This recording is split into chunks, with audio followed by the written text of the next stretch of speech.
So I was just talking about this in my last video that I just filmed of you are not your past.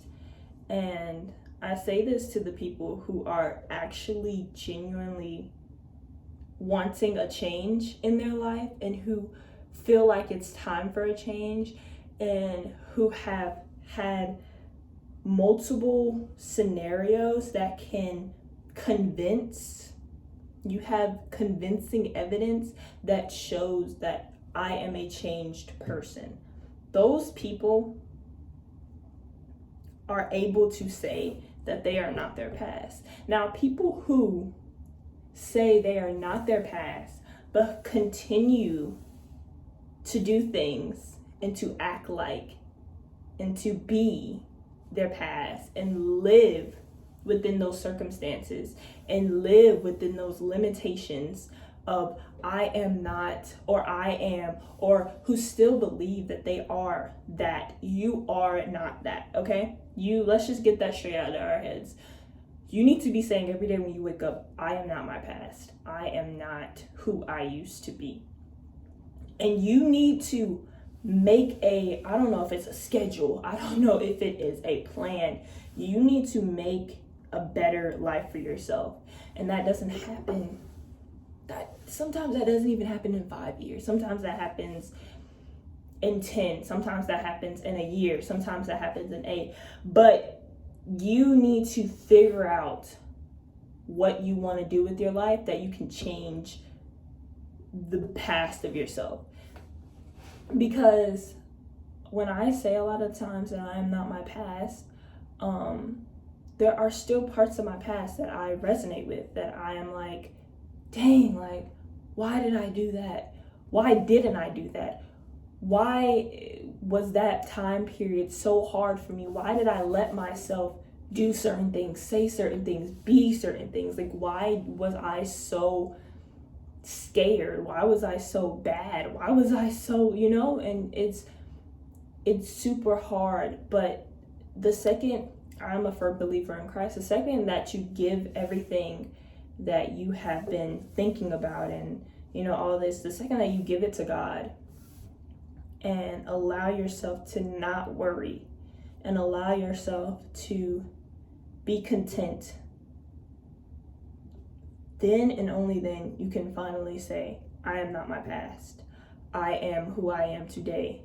Because we have a cloudy mind sometimes about who we used to be and about how we're going to do this, how we're going to make it, it's hard sometimes to not get stuck up in there and to think so many bad thoughts about yourself. But it becomes easier when you let go, and it becomes easier when you tell yourself that it is okay. And that's hard. That's extremely hard, because some things are not easily forgettable.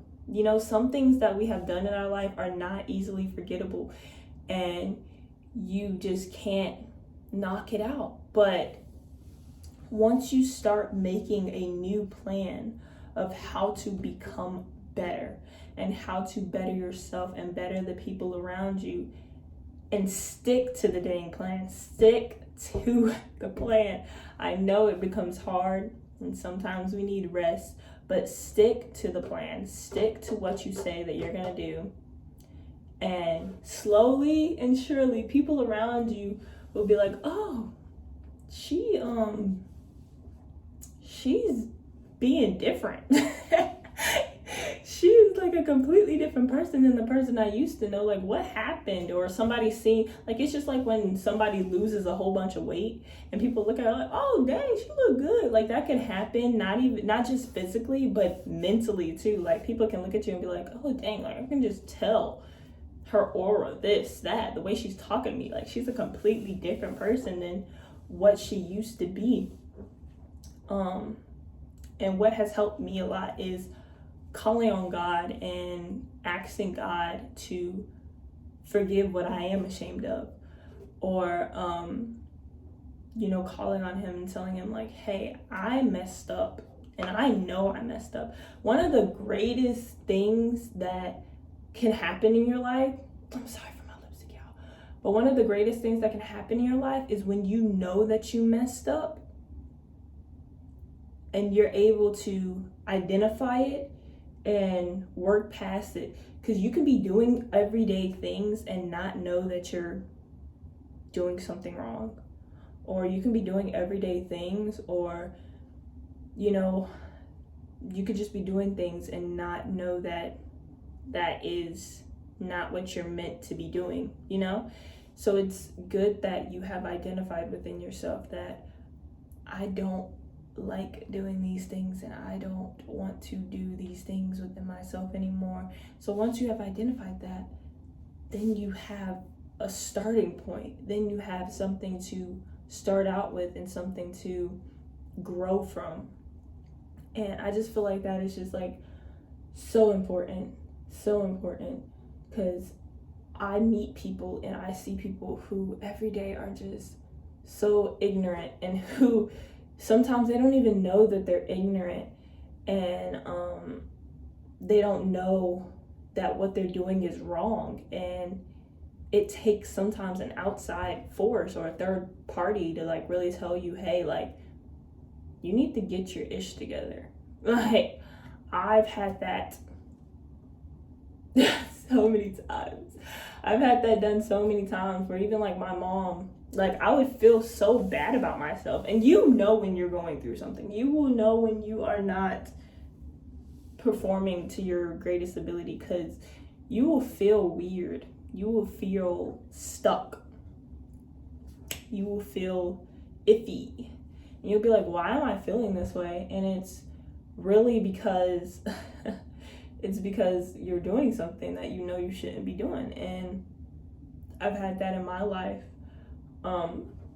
And I went to my mom about it, because I was just like, I don't feel, something about me just doesn't feel okay, you know, something about me just doesn't feel all right. And I went to my mom, and like, she was like, I knew you have been doing this for X, Y, and Z. I know that you have been, you know. And she was just like, I'm glad now. And that's one of the things that I'm thankful for my mom about. My mom won't tell me that I am X, Y, and Z until I come to her about it. And then she'll be like, yeah, I could have told you that a year ago. She'll let me, like, I hate to say this in like such a weird way, but this is the only way that I can like explain it. She'll let me be in pain, or let me go through what I'm going through, because I'm oblivious to me doing it, and she'll wait until I come to her.